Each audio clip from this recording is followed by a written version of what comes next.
La Chine est-elle le futur Eldorado du nautisme ? C'est en tout cas vers le marché asiatique de la plaisance que Monaco a décidé de se tourner en invitant son homologue à Shanghai à rejoindre le réseau de la Belle Classe Destination. Si seuls 3% des milliardaires chinois possèdent un bateau de loisirs aujourd'hui, les capacités maritimes de la Chine sont en plein développement et l'industrie du yachting représente un énorme potentiel.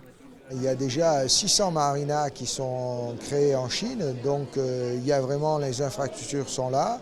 Il y a de très beaux endroits, il y a une véritable volonté. Il y a plusieurs clubs dans Shanghai. Il y a des clubs un peu partout qui se sont créés. Et je suis persuadé que tous les signaux sont au vert pour l'explosion de ce marché-là, qui est très important.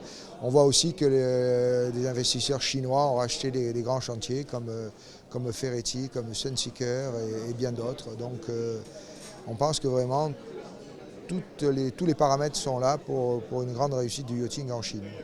La métropole de Shanghai regroupe 25% des plus gros propriétaires de bateaux chinois et pourrait bien devenir la capitale asiatique du yachting.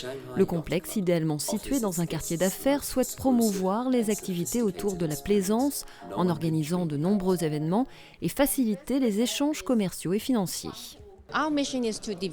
Notre objectif est de développer une base nautique et de promouvoir les valeurs du nautisme, comme le respect d'autrui, l'amour de la mer et de l'environnement. Nous allons également, grâce à ce partenariat, pouvoir emmener nos membres en principauté et en échange recevoir nos partenaires monégasques lors par exemple d'événements internationaux liés à la plaisance. Le bâtiment, dessiné par le célèbre architecte français Jean-Pierre Hein, a ouvert ses portes il y a quelques mois et sera officiellement inauguré en mai 2014. Avec le Visun Royal Yacht Club à Sanya, le Yacht Club de Shanghai est le deuxième partenaire asiatique du Yacht Club de Monaco.